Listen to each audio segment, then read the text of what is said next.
So in terms of protein intake, the key messages that we need to understand and we need to be able to talk to our clients about are the total amount of protein that you might need to take in a day according to your lean body weight, and then the types and timings of different types of proteins that will complement your training adaptations, and then moving into the sort of supplemental proteins.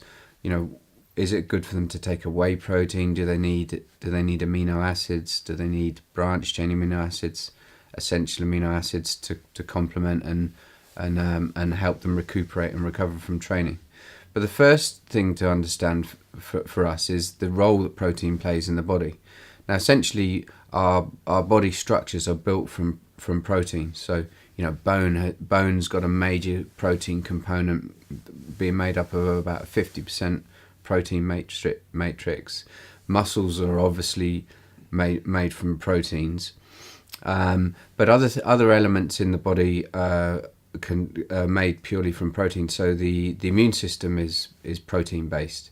The hormones are made out of protein.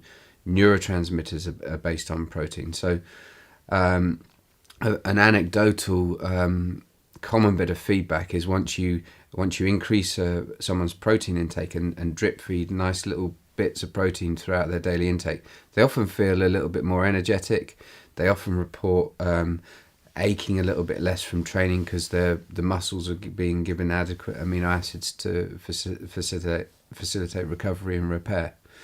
So the first element is to look at what's the client's lean body mass, and then use their lean body mass as a protein multiplier to see how many grams of protein they need in a day. Now, to keep things simple, if we stick with a 100 kilo individual, it's very easy to begin a protein multiplication based on that body weight, and I like to use 2 grams per kilo as a base and as an initial base for an active individual. So they would need to consume 200 grams of protein across a day. And then the next bit of essential education is around, how do I get that? I mean, it has happened a couple of times where someone's actually taken that 200 grams and then they've looked on a tin of tuna, which is 225 grams, and they've gone, okay, so I need to eat 1 tin of tuna a day. That should just about sort me out.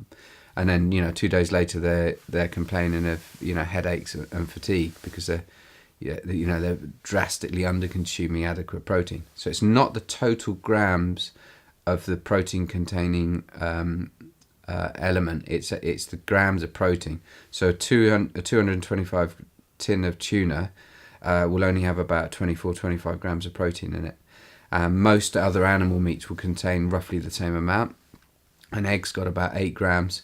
So, but you'll learn this when you're doing your food records and your food diary. So, establishing a base, splitting the protein up into equally proportioned amounts across a day is a good place to start. So, someone might be eating 25 grams for breakfast, lunch, and dinner, and then a couple of snacks, maybe pre and post training, where they're taking in a good level of protein in those meals as well. Now, there's a couple of other elements of controversy. One is the total amount of protein you can absorb in one sitting. It's often touted to be 25 to 30 grams, above and beyond which you will oxidize or burn for fuel the excess.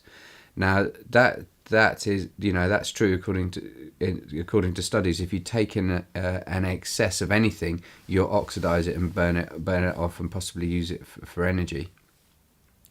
However, there are certain triggering mechanisms that can be switched on when you take in large amounts of certain amino acids and large protein feeds all in one go.